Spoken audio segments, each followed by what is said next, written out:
Dizem que monstros não existem. Mas desde o princípio dos tempos, eles vêm nos assombrando.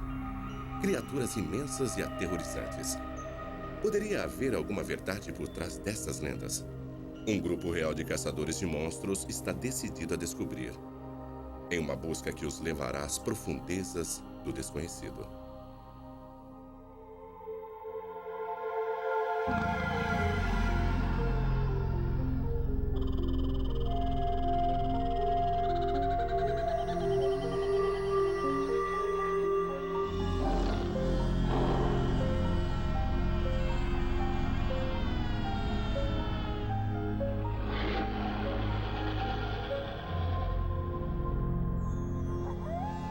Caçadores de monstros.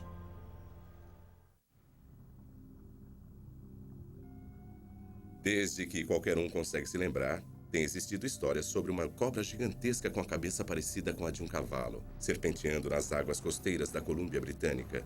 Durante séculos, essa serpente apareceu na mitologia dos nativos norte-americanos, em pinturas rupestres e nas laterais das canoas baleeiras. Os pioneiros a batizaram de Cadborossauro, devido à baía onde acreditam que ela vive, perto de Victoria, a capital da província. Mas a maioria dos canadenses considerava isso um mito. Até que um dia, em 1937, uma estação baleeira do norte foi palco de uma descoberta incrível. O que parecia ser uma versão mais jovem desta criatura foi retirada da barriga de uma baleia. Isso foi considerado uma prova conclusiva para muitos, até que a carcaça desapareceu sem deixar vestígios. Os cientistas Ed Bosfield e Paul LeBlanc vêm perseguindo o Cadborossauro há 30 anos. Agora, com a ajuda do criptozoólogo Jason Walton, a equipe está tentando reunir provas concretas da existência da criatura. E como ele é, mais ou menos? Mais ou menos deste tamanho. Quase todos os dias, Jason acorda às 4h30 da manhã para iniciar uma vigília matutina na praia. Ele conversou com muitas pessoas que sabem que o Cadborossauro realmente existe. Ele só precisa de imagens para provar isso. Deve haver alguma razão para este animal vir para esta parte do mundo. As serpentes marinhas e outros animais misteriosos são avistados em todo lugar, no mundo inteiro, em todos os oceanos. Mas este animal é visto todos os anos. E nós só podemos achar que é por algum motivo específico. Talvez por razões reprodutivas. E se não fosse o fato de que centenas de pessoas viram exatamente a mesma coisa, isso provavelmente não faria o menor sentido, mas isso é que nos motiva a continuar. O Cadborossauro já foi visto no sul até São Francisco e ao norte até o Alasca. Mas todos os anos é aqui que acontecem as aparições mais frequentes, em Deep Cove, perto de Victoria. A espantosa consistência dos relatos, de donas de casa a pilotos comerciais, é o que traz Paul LeBlanc e Ed Bosfield de volta para cá todos os anos. Como vai você? Deep Cove é uma enseada bastante profunda. E algumas observações sugerem que as fêmeas vêm até as praias aqui e têm os seus filhotes no período noturno, à noite. Então esperamos que alguém consiga, pelo menos, capturar uma espécime bebê que consiga apanhar um, de fato, para que nós possamos passar para o segundo estágio de conhecimento. De conhecimento que precisamos para convencer todos os nossos colegas cientistas de sua existência. Bom, o Cad ainda está no campo da criptozoologia. Quer dizer, ele encontra-se no estágio em que já foi visto, observado, mas ainda não foi capturado. Então, não temos nenhum espécime em laboratório. Diferente da maioria dos seus colegas, Bosfield e LeBlanc estão tão convencidos da existência da criatura que tentaram até classificá-la como uma nova espécie de réptil marinho. Eles acreditam que a agora esquecida carcaça de Naden Harbor em 1937 era um espécime verdadeiro, infelizmente desprezado pelo Museu da Província e perdido para sempre. Mas ainda há testemunhas vivas e que se recordam. Ed e Jason fazem uma visita à casa de Jim Wakeling, um funcionário da estação baleeira onde a criatura foi descoberta dentro da baleia. Eu não sei o que era, mas com certeza não era um peixe. E não era um filhote morto de baleia, isso eu sei. Não tenho dúvida. Retratado nesta fotografia segurando um feto de baleia, Jim Wakeling mostra que sabe a diferença entre a criatura estranha nas docas e um filhote de baleia, como a carcaça foi classificada na época por Francis Kermode, curador do Museu da Província de Victoria. A cabeça não chegou à Vitória. Eu acho que não chegaram muitas partes dela à Vitória. Então, quando este homem, Cameron, observou, não havia muitas evidências concretas que comprovassem o fato, então ele não levou muito a sério. Como saber o que era a menos que se compare com alguma outra coisa? Eu não poderia dizer que era um cavalo, poderia? Porque não parecia com um cavalo. Eu não sei o que era. Mas era uma coisa muito estranha, com certeza. Ah, aqui está. É isto. Se aquela coisa aparecesse aqui amanhã flutuando, eu poderia dizer, eu vi uma serpente. Mas eu vi uma serpente mesmo ou o que foi que eu vi? Eu não sei, não é? Vocês também não sabem. Vocês ainda não podem afirmar que era uma serpente marinha, apesar de que parecia ser.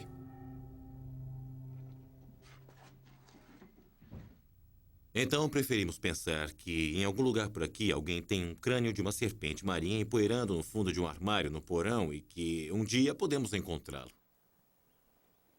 Na casa de outra testemunha, Jason instala o primeiro conjunto de câmeras ligadas por computador para registrar a criatura em vídeo. Este é o segundo ano do projeto de rastreamento do Caddy, e eles esperam resultados promissores. Bob Iverson, um experiente pescador comercial que conhece bem a vida marinha, acredita ter visto o Cadiborossauro de sua varanda. Eu vi uma coisa, e aquilo parecia com pneus boiando. Um aqui, outro ali, e então eu me levantei, olhei melhor, tentando ver.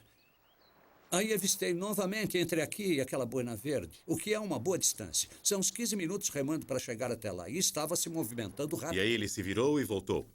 Ed e Jason checam o equipamento para rastrear Caddy. O sistema só é ligado quando detecta movimento na superfície da água. No ano passado, ele revelou alguns intrigantes registros em vídeo de uma criatura nadando através da baía, movendo-se furtivamente em linha reta, ocasionalmente levantando a cabeça para fora d'água. Não parecia se mover como uma foca ou uma baleia. Alguma coisa realmente surgiu ali, mas simplesmente estava longe demais e estava muito escuro. Nós temos essas câmeras instaladas onde ocorrem visões múltiplas todos os anos. Então vai funcionar. Nós esperamos que dê resultado. Existem outras coisas, eu tenho certeza, que estão nos oceanos e que nós não conhecemos.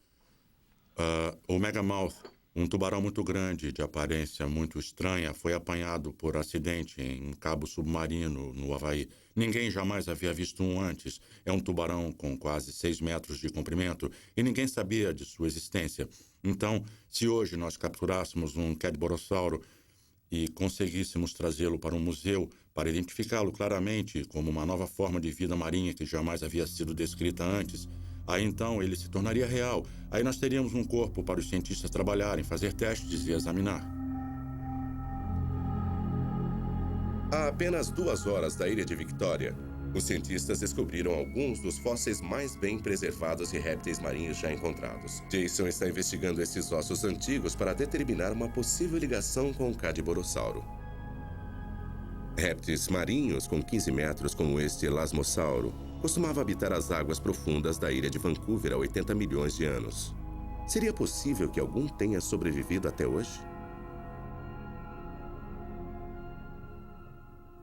Você acha que existe alguma característica física comum entre este indivíduo e estes ossos aqui?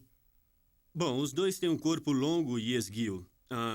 Este parecia possuir uma cauda bastante longa, bem parecida com a deste outro aqui. Certo. Mas nesta fotografia, bem na ponta da cauda, parece haver uma barbatana bifurcada, como a que nós encontramos na cauda de uma lagosta. Acha que pode ser uma criatura viva, natural, ou considera que... Acredito. Eu acho que isto é a carcaça de algum animal. Acho que quando existem 2 zoólogos marinhos que afirmam que aqui existem evidências suficientes para continuar investigando, isso Devem mesmo, eu continuar acho investigando. que eles devem continuar investigando. Enquanto isso, as aparições continuam acontecendo. Recentemente, um experiente piloto comercial em um voo rotineiro de instrução avistou um Cadiborossauro nas águas de Deep Cove. Era um voo de treinamento, então o objetivo deste exercício era fazer repetidas decolagens e amaragens. E então nós pousamos bem ao lado daquele objeto na água, que por acaso era o Cadiborossauro. Nós dois olhamos, porque havia 2 pilotos no avião. Então, nós olhamos um para o outro e dissemos ao mesmo tempo: eu acho que é melhor não encontrar ninguém, porque era como se fosse o Pé Grande ou o monstro de Loch Ness, entende? Uma criatura mítica, e conseguimos vê-lo. O animal estava nadando mais ou menos em linha reta. Ele não estava Não, zigue-zagueando ele de estava um lado nadando para o numa outro. linha reta. O Dr. Ed Bouncefield fez uma visita a Dawn, com o objetivo de voar sobre a mesma região da enseada na mesma época do ano. Ele esperava ver o Cadiborossauro de novo. Então, o seu corpo fazia voltas bem altas. Isso dava para ver através delas. Dava Isso, para enxergar é. através delas. Então não existe nenhum outro animal marinho que... Não. Com certeza nenhum deles poderia... Não poderia ser uma foca, ou um golfinho, ou nenhum outro. Eu os vejo o tempo todo e quando eles saltam, eles espirram água e desaparecem. A essa altitude, não é fácil avistar até mesmo um monstro marinho com tamanho entre 9 e 20 metros. Na verdade, Dawn pensou ter confundido a criatura com um tronco flutuante. Mas quando ele começou a se movimentar, estava nadando mais rápido que o avião. Foi naquela ilha ali em frente que nós vimos o Caddy. Nós pousamos mais a oeste dela, bem ao lado do Caddy. Então, Ed avista alguma coisa misteriosa. Eu acho que vi um tronco flutuando mais ali à frente. Não, mas para... Está quase aqui na frente. Tem um tronco flutuando na superfície, perto da praia. Ok, vamos dar uma olhada. Poderia ser um tronco imenso. Poderia ser alguma outra coisa. Mas quando eles fazem a volta para observar melhor, não encontram nenhum vestígio. Bom, tem uma foca ali na água. Você tá vendo a foca? Estou sim, mas o tronco era um pouco maior do que ela. Só que ele não está em lugar nenhum. É. Bom, eu vi um tronco ali embaixo, 2 pedaços do tronco. E quando nós fizemos a volta e retornamos, o tronco tinha sumido. Aqui estou eu com uma câmera e não tirei nenhuma foto do tal tronco. Isso acontece nas melhores famílias. Durante os meses de maio e junho, a alta estação para as aparições, Jason viajará por toda a Victória para divulgar a criatura, pendurando cartazes e incentivando as testemunhas a dar depoimentos. Temos que manter nossos olhos bem abertos, porque estas criaturas aparecem depressa e depois desaparecem. Você pode estar olhando alguma outra coisa ou passeando com um equipamento fotográfico e aí, de repente, lá está ela. Mas o melhor é manter os olhos na água. Se você prestar atenção, pode conseguir fotografar o Caddy. Os cartazes estão espalhados. O equipamento fotográfico está instalado. E agora Jason acredita que é só uma questão de tempo e de sorte. Até que eles tenham um encontro genuíno com o Cadiborossauro. O encontro documentado que transformará o mito em realidade. Até lá, ele ainda pode ser encontrado nas primeiras horas da manhã vasculhando as praias, observando as frias águas esverdeadas da ilha de Vancouver.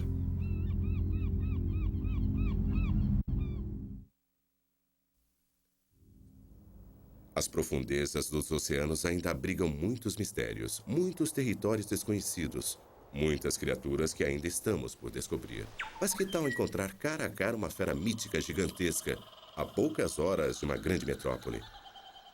Aqui no sudeste da Austrália, não muito longe de Sydney, as pessoas afirmam ter encontrado um macaco gigantesco, um pé grande que eles chamam de Yowie. Conhecido por ser um caçador inteligente e selvagem, ele vagueia pelas florestas do interior e pelos quintais, procurando por alguma coisa para comer. Não é à toa que esta fera enorme com 3 metros de altura vem deixando as pessoas apavoradas há séculos. A dilaceração indica a morte de animais pelo Yowie. Decapitação, o pescoço quebrado, desmembramento do corpo. Todas essas coisas não me deixam muito tranquilo.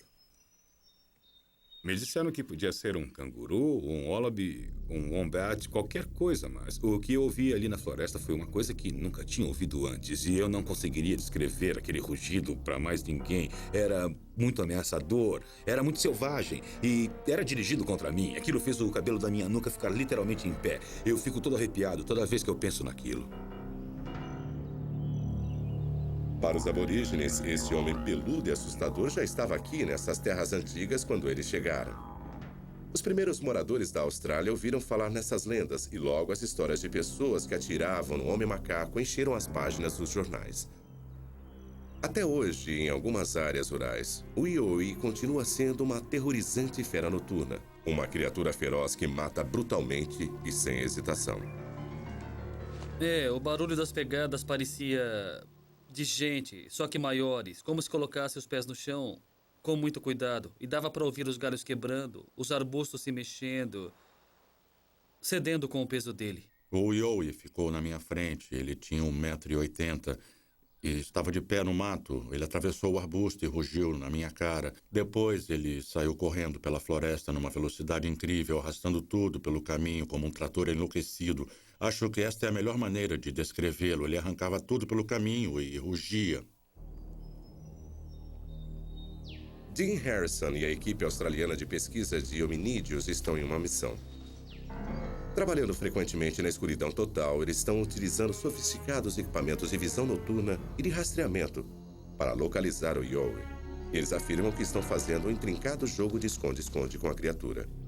Ex-fisiculturista e fã de Elvis, Dean é um homem determinado, liderando sua própria equipe de combatentes. Eles vieram para Blue Mountains, perto de Sydney, para vasculhar a floresta e conhecer a casa de testemunhas recentes do Yowie.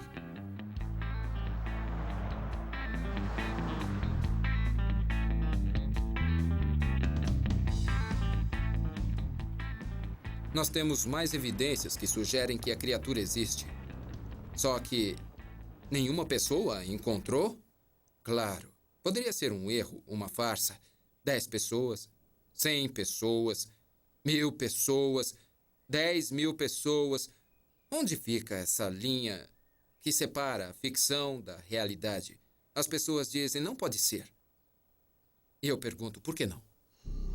Além de Dean, outros membros importantes da equipe incluem Ashley Mills, um especialista em eletrônica e rastreamento, Trevor Smith, joalheiro e especialista em mapas, além de diversos comerciantes, advogados e esportistas esperando por um encontro com o Yowie. E eles não se decepcionaram. Expedições anteriores revelaram o que eles acreditam ser tocas do Yowie, pegadas e mordidas em árvores, para não mencionar pedras atiradas contra eles em diversas ocasiões. Certo. Ashley acabou de ter um avistamento perfeito, em plena luz do dia. 2 pedras jogadas contra ele. Depois aquela coisa correu e se escondeu. Mas ele disse que a viu. O incidente que deu início a tudo para Dean aconteceu tarde da noite, quando ele estava correndo em uma floresta perto das ruas de um bairro de sua cidade. Quando parou para conversar ao telefone com sua mulher, ele começou a ouvir um barulho nos arbustos. Eu ouvi os galhos sendo quebrados e o que quer que fosse estava chegando bem perto. Eu disse para minha mulher, Dona, acho que tem alguém me seguindo. Quando eu me virei um pouquinho, eu vi aquela silhueta enorme parada bem ali, atrás da folhagem. Então, ele foi se esgueirando por trás dos arbustos. E aí eu pensei, oh meu Deus, o que é isso? E quando eu dei o primeiro passo, ele começou a correr atrás de mim. Foi o rugido mais horrível, mais assustador que eu já ouvi na vida. Parecia alguma coisa entre um leão e um urso ao mesmo tempo. Quando eu corri, aquela coisa disparou em alta velocidade. Ele entrou no mato, passou pela minha esquerda e correu a uma velocidade 4 vezes maior que a minha, pela folhagem, onde eu mal conseguia andar por causa da escuridão. Ele rosnava e rugia o tempo todo e a cada passo dava um berro gutural. Era diferente de qualquer coisa que eu já tenha visto na vida e nada que Hollywood já tenha inventado. Era muito poderoso. Se aquela coisa tivesse me apanhado, eu não sei se ia ter tempo de gritar. Teria quebrado meu pescoço como um palito de dentes, bem desse jeito. Como pode uma criatura dessas ainda existir? Alguns cientistas especulam que talvez seja um descendente de um gigantesco macaco primitivo de 3 metros, o Gigantopithecus black, que antigamente habitava a Ásia. Baseado em dezenas de relatórios de aparições, Dean e seu grupo acreditam que a criatura pode ter migrado aqui para as Blue Mountains, que hoje em dia é uma reserva florestal. Um território antigo que abriga várias espécies raras de animais e plantas que não são encontradas em nenhum outro lugar da Terra. Nos Estados Unidos, eu até acredito que algumas pessoas podem ver ursos e confundi-los com o pé grande. Mas na Austrália não existe quase nada com o tamanho, peso e aparência geral do Yowie. E algumas das descrições das testemunhas são muito parecidas e bastante impressionantes. Essas pessoas viram alguma coisa muito semelhante, elas não poderiam estar todas enganadas. De volta à sua base, Dean e a equipe preparam um equipamento de vigilância para instalá-lo na casa de uma das testemunhas. Nós fomos chamados no país inteiro por causa do Yowie e estamos tendo sorte suficiente para estar em uma posição que nos permite tentar ajudar essas pessoas. Existe alguma coisa por aí, pelo que nos contaram, que anda roubando as iscas dos baldes. Vamos registrar tudo em vídeo. Jerry O'Connor chamou a equipe depois de diversos encontros dramáticos com o Yowie. Agora, câmeras infravermelhas vão determinar exatamente o que está roubando o conteúdo dos baldes de iscas de Jerry. Ontem à noite, eu deixei isto aqui e não mexi mais. O encontro aconteceu de madrugada. Jerry foi acordado por barulhos do lado de fora de sua janela. Quando ele se levantou para verificar, não conseguiu acreditar em seus olhos. Eu saí na manhã seguinte, depois de ver aquela silhueta passar. E eu fiquei no lugar e eu tenho 1,90 m. E calculo que a cabeça dele, quando passou, batia mais ou menos aqui. Então ele parecia ter uns 2,5 m. Conforme a equipe instala diversas câmeras infravermelhas e fios em torno do perímetro do local, Dean verifica uma outra área ali perto, mostrando um dos sinais inconfundíveis do Yowie, as marcas de mordidas. Esta é a maior das mordidas em árvores que encontramos. Isso aqui é incrível, Jerry, mas é uma coisa bem característica das Blue Mountains. O que nós temos aqui são marcas muito, muito claras de caninos neste lugar. Tá vendo? Dean e os outros especialistas acreditam que o animal morde as árvores para ter acesso às larvas ou lagartas dentro da polpa sob a casca. Tá legal, pessoal. Algum de vocês pode virar a luz aqui para as câmeras para ver se elas estão funcionando ou não? Claro, aguenta aí. Quando o trabalho no sistema de vigilância em torno da casa está quase completo, a equipe de pesquisa de hominídeos recebe outra chamada. A apenas 1,5 km dali fica uma rua que teve mais aparições do que gostaria. Existe uma rua em particular nesta cidade onde moram 60 pessoas. As 60 pessoas naquela rua já encontraram a mesma criatura nos últimos 15 anos. A equipe chega à casa de Neil Black, um professor local que afirma que ele e sua família têm um Yowie morando no pântano no quintal de sua casa. E mais, que eles o têm alimentado. Nós descobrimos que, deixando comida para ele e depois saindo para procurá-lo, ele gostava disso. E nós chegamos à conclusão que talvez este Yowie fosse um filhote muito jovem e gostava da brincadeira. E todas as sextas à noite, depois do trabalho e antecipando o fim de semana, nós perseguimos esta criatura pela floresta com vizinhos e correndo atrás dele durante horas. Então nós chegamos à conclusão que sua brincadeira preferida era o esconde-esconde. Encontros passados indicam que o Yowie é atraído pelo cheiro de comida. Então eles decidem deixar lá fora algumas linguiças recém-cozidas para atrair a fera. O equipamento de vigilância está instalado em uma barraca ali perto.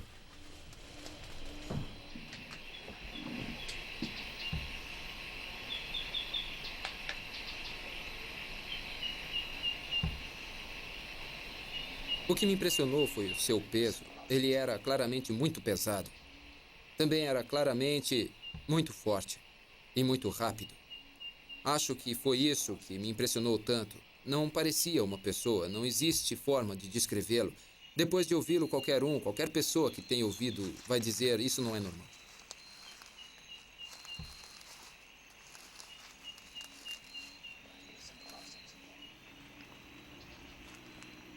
Mas mesmo depois de algumas horas, não há movimento no local e a isca permanece intacta. O Yowie não vai cair esta noite. É hora de uma mudança nos planos.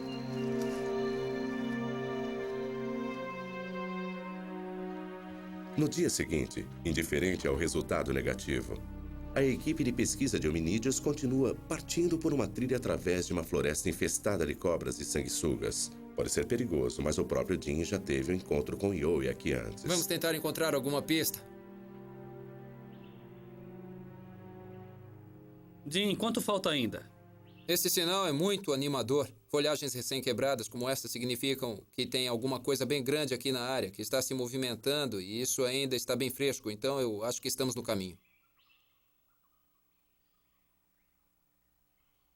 Eu estive aqui há 2 anos. A quantidade de ação que nós temos por aqui não perde para nenhuma outra área que já estivemos na Austrália. Isso. Mantenha o passo. Não façam barulho. Direto ali, pelo outro lado, fica a trilha por onde ele vem. A equipe vai acampar nesta plataforma rochosa, vasculhando a escuridão em uma vigília durante toda a noite para capturar a fera. Uma vez nós fizemos barulho. E ele veio por trás, mas parou onde estava. Fez toda a volta e nos rodeou ali pelo outro lado das árvores. Ele nos seguiu a noite inteira daquela vez. Ficou com a gente de 6 a 8 horas.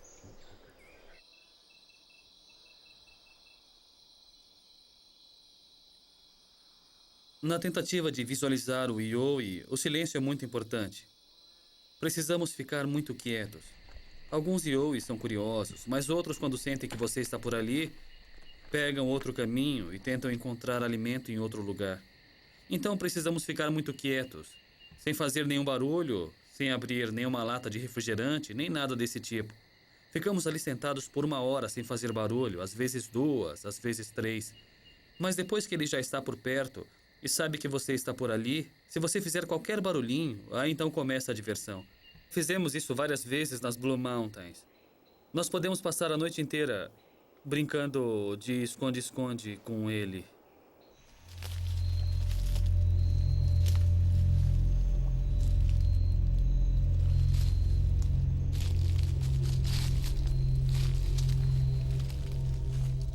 O Yoi é muito inteligente. Ele aprende as coisas. Ele sabe onde estão as ferramentas, onde estão as armas. Ele atira pedras enormes contra nós. Ninguém pode ser ingênuo a ponto de pensar que aqui na floresta é mais inteligente do que ele. Ele mora aqui há muitos anos e nós precisamos respeitá-lo.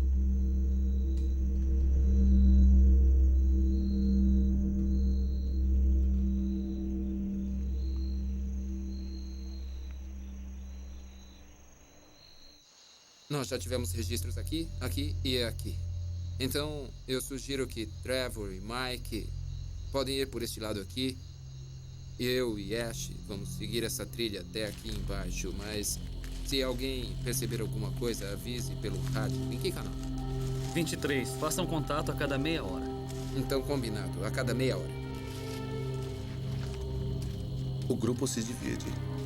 Cada homem tomando uma trilha diferente através da floresta, esperando encontrar o Yoi desprevenido. O medo pode dominar uma pessoa.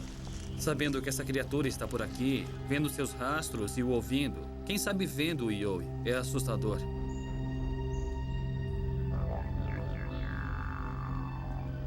Os olhos são importantes. Aqueles olhos vermelhos e brilhantes que indicam que ali está um Yoi.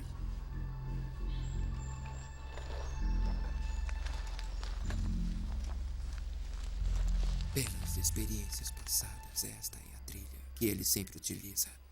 E a primeira coisa que você ouve são os galhos quebrando lá no fundo do vale. Depois você ouve alguns passos e então vem aquela corrida trovejante, subindo a encosta do vale. Parece um elefante com 2 pernas pisoteando e quebrando tudo em seu caminho. E correndo pelo mato, aqui ao longo das beiradas ali, direto para cima de nós. A caçada dura quase toda a noite. E várias vezes escutam-se barulhos altos na floresta. Mas no final, continuam sem ver o Yoi, sem filmá-lo. E ele continua arisco como sempre. O Yoi é um mestre em seu próprio habitat. Sua habilidade em esconder-se é o segredo da sua sobrevivência. O fato dele ter sobrevivido durante tantos anos apenas com avistamentos rápidos somente prova o tamanho da sua inteligência. Ele é um grande predador e eu posso afirmar que ele é inteligente. Ele é ardiloso. Nós já o vimos nos espreitando atrás das árvores. Ele pensa. E pensa de verdade. As suas ações são todas deliberadas. Enquanto nós, como grupo e também pessoalmente, acreditarmos na existência do Yoi, eu tenho certeza de que eu e o Dean e todo o resto do grupo vamos continuar até conseguirmos boas imagens em vídeo, suficientes para afirmar, vejam, é um Yoi. Então, Os céticos vão aparecer, aí vamos mostrar mais filmes e afirmar: olha aqui, continuam aparecendo, está tudo aqui em vídeo. Por que não acreditam em nós? Quando ele estiver numa jaula ou morto numa mesa de laboratório, só aí as pessoas vão acreditar. Mas nós não queremos chegar a esse ponto. Então estamos entre a cruz e a espada. Ignorando os céticos, os caçadores do Yowie continuam em sua busca incansável para provar a existência do homem macaco gigante da Austrália. Até agora, eles não têm um espécime nem imagens, mas continuam a registrar as aparições e desfrutar seus encontros pessoais com esta criatura feroz.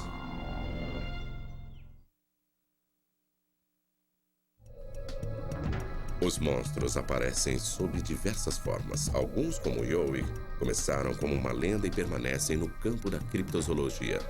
Outros, como o tigre da Tasmânia, claramente já existiram, até seu desaparecimento da face da Terra. Desapareceram mesmo? Eu avistei aquele animal estranho a uns 400 metros de distância. Lembrava um cachorro em sua aparência, mas não era cachorro nenhum. Ninguém pode jamais afirmar quando o último indivíduo de uma espécie está extinto. Eu acho que o tigre da Tasmânia ainda está por aí porque há relatos demais sobre ele para que se possa ignorá-lo. Tasmânia. Uma ilha solitária ao sul da costa da Austrália.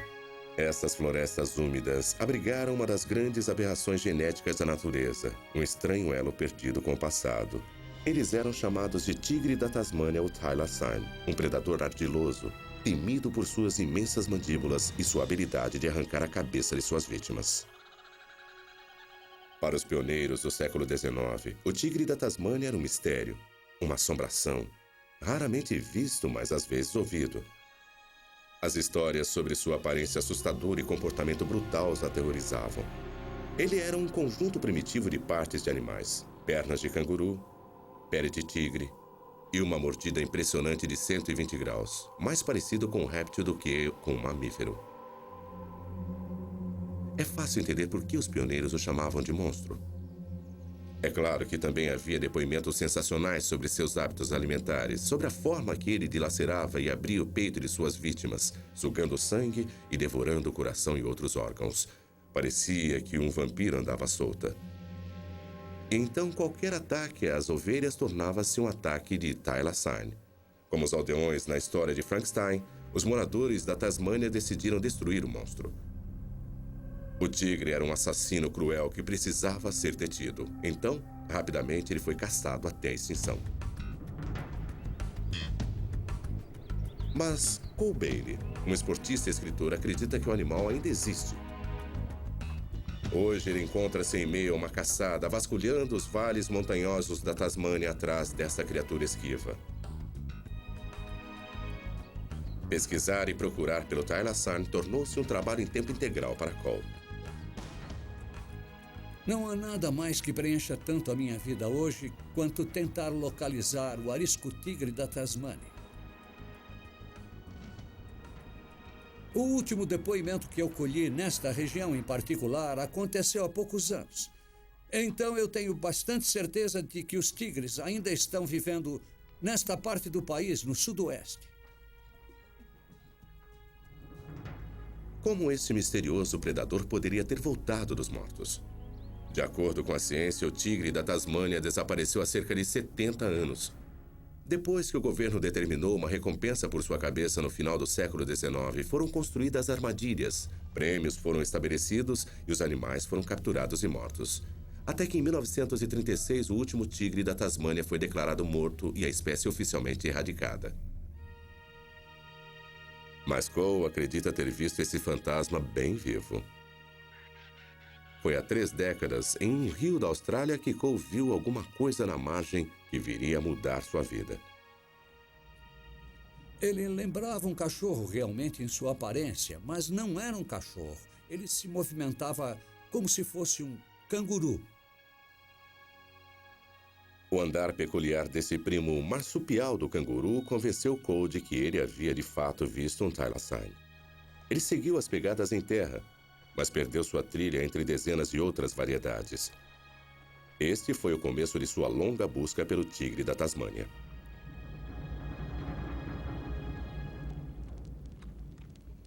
Quase 20 anos depois, em um acampamento rotineiro na floresta, ele teve um outro encontro. Era de manhã bem cedo. E do nada começou aquele misterioso yip, yip, yip, como um cachorro fox terrier, um yip, yip agudo e quase imediatamente um eco. Assim. Fiquei fascinado. Era exatamente assim que o velho aborígene havia me contado que o tigre da Tasmânia fazia.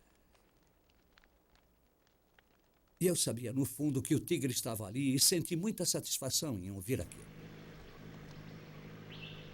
Hoje em dia, Cole vai diversas vezes por semana para o interior em busca do misterioso thylacine. Andar nas florestas da Tasmânia pode ser perigoso. Cole encontra um dos répteis mais venenosos e agressivos do mundo, a cobra-tigre. Para não falar das gigantescas sanguessugas e os arbustos densos e afiados.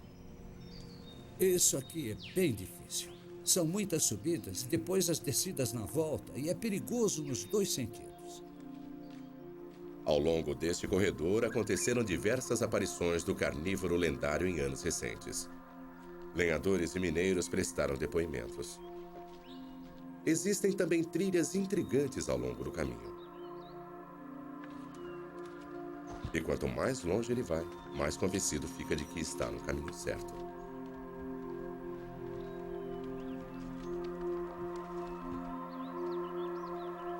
Recentemente, a busca de Cole levou centenas de metros montanha acima até um grupo de cavernas escondidas onde ele acredita que o tigre passa as noites.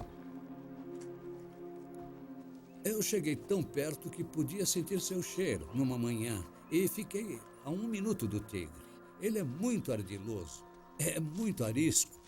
Esse animal nos coloca onde ele quer e ele é muito esquivo. Mas as pessoas simplesmente não estão fazendo a relação com o tigre. Eles podem vê-lo, outras pessoas podem vê-lo, mas quem o vê não estava esperando encontrar com ele. Então, leva um grande choque durante alguns segundos. Mas eu e outras pessoas que vêm para a floresta procurar pelo tigre jamais conseguimos encontrá-lo. Mas vemos muitos sinais e isso me convence de que minha busca não é em vão. É uma questão de perseverança e um dia, talvez, a sorte fique do meu lado.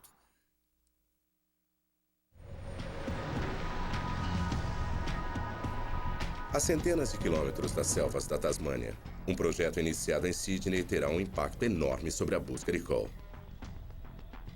Lembrando o enredo de Parque dos Dinossauros, uma experiência de clonagem está sendo desenvolvida. Se o thylacine está realmente extinto, então o Museu Australiano pretende trazê-lo de volta à vida. Nós descobrimos um filhote de thylacine preservado em Formol. Um animal que todos pensávamos e aceitávamos estar extinto desde 1936. Na realidade, havia sido preservado por um colecionador da Tasmânia em 1866. Ao conservar este filhote, ele nos deu a possibilidade futura de preservar o seu DNA. Então, nós vimos neste filhote preservado uma oportunidade, mesmo contra uma multidão de pessoas que diziam que isso era impossível, que não íamos conseguir. E quando nós terminamos, tínhamos em mão um maravilhoso DNA de alta qualidade e em grande quantidade. Nós tínhamos o DNA completo do thylacine. A clonagem desagrada muitas pessoas. O thylacine era muito assustador para muitos, mas será que quando começarmos a trabalhar com seu DNA, estaremos criando um novo tipo de monstro? Existem muitas pessoas que questionaram, mas e se ele criar algum tipo de monstro genético? Pode ser que você crie algum tipo de canguru com listras? Ou se você usar na clonagem um animal como o diabo da Tasmânia, será que vai ser grande como o thylacine, mas parecer com o diabo da Tasmânia? Qual o resultado disso? Mas a única coisa que vamos utilizar para criar este animal é a receita para um thylacine, é o DNA de um thylacine. Então eu não espero nenhum tipo de aberração monstruosa como resultado que vai escapar e devorar a população de Sydney. Eu acho que vamos recuperar o thylacine e é com isso que estamos contando. Um monte de besteira. Para que clonar um animal que ainda está por aqui? É uma brincadeira de $1 milhão. É uma aposta alta. E vai levar um monte de dinheiro, um monte de tempo. E só 5% de chance para dar certo. Eu acho que em vários aspectos este projeto é uma coisa ameaçadora para essas pessoas. Se eu quiser cortar o assunto rapidamente, vou dizer para pararem de procurar por assombrações nas florestas, porque elas podem ou não podem estar lá, e eu, pessoalmente, acho que não estão. E o fato de que vamos tentar recuperar um deles é uma forma de cortar toda a magia que existe nessa busca nas florestas, nos recantos escuros da Terra, por estas criaturas misteriosas. Mesmo assim, existe uma dignidade à moda antiga na busca de Cole. O tipo de determinação que não é encontrada em um tubo de ensaio. É aqui que eu sempre suspeitei que ele morasse, bem aqui, nesta pequena plataforma. Acho que ele esteve aqui. Deve ter me ouvido chegando ali pelo outro lado daquela árvore, e então ele escapou por aqui. Mas o cheiro continuou durante bons minutos. Aí eu percebi que o animal tinha ido embora. Se o Thylacine for encontrado, algumas pessoas acreditam que será aqui, 160 quilômetros ao norte do acampamento de Cole. Nós achamos que há mais Thylacines na área de Mole Creek do que no Nordeste ou no Sul.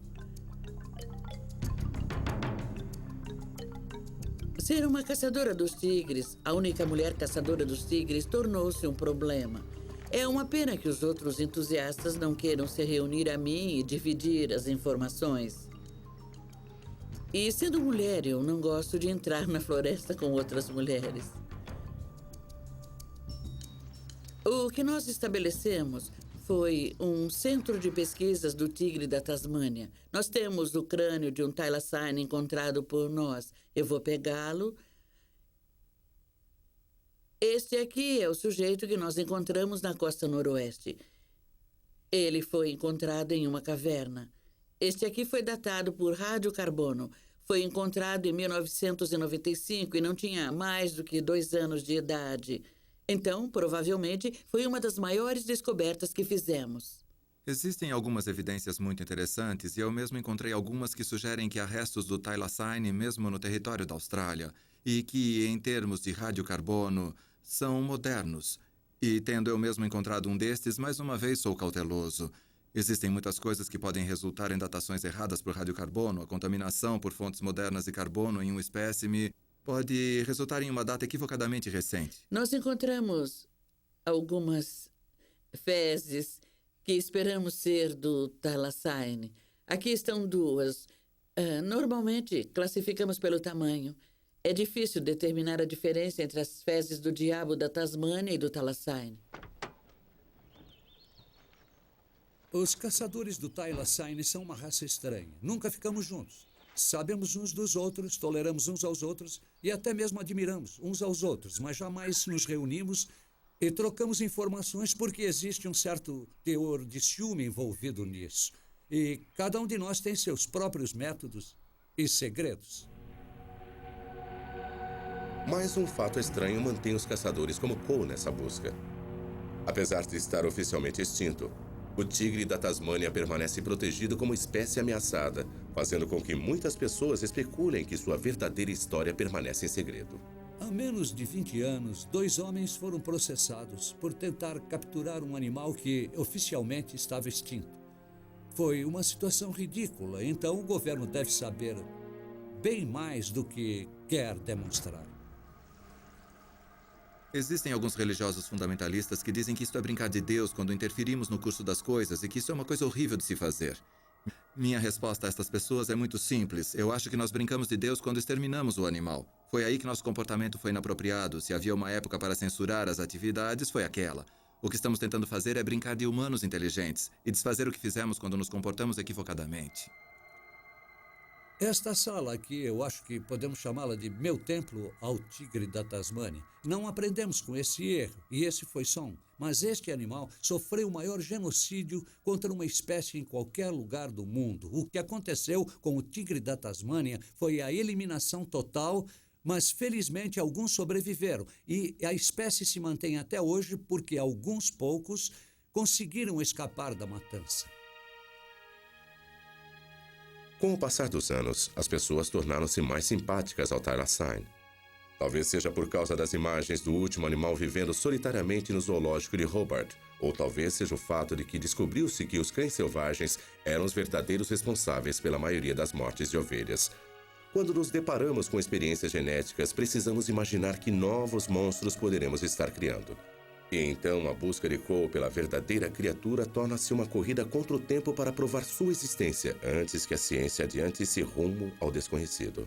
Este último animal, este último representante da espécie, de seu gênero, de uma família de marsupiais únicos, foi tratado com desrespeito, foi tratado com desprezo. E partiu silenciosamente, sem um ganido, e desapareceu antes que as pessoas entendessem o que estava acontecendo. Compreender isso me revolta como biólogo. Quem é o monstro aqui? O Thylacine ou nós? É como uma guerra. O que você vai fazer quando as balas começarem a atingir você? É parecido com isso, quando você vê um tigre da Tasmânia. O que vai fazer quando realmente vir o tigre? Vai andar na direção dele, ficar parado ou vai recuar? Enfrentei essa questão e sonhei com ela muitas vezes. Eu acordava e lá estava o tigre, mas era só um sonho. O Thylacine sairá dos nossos sonhos e voltará para o nosso mundo? Ele já estaria aqui. Nosso planeta fica cada vez menor, mas ainda existe tanta coisa sobre ele que ainda não conhecemos. Tantos reinos inexplorados, tantas criaturas fantásticas que ainda não foram descobertas. Alguns recantos sombrios foram povoados com mitos e demônios, os temores obscuros da nossa imaginação. Ainda assim, quem pode afirmar que em alguns deles, os mitos não podem ser reais?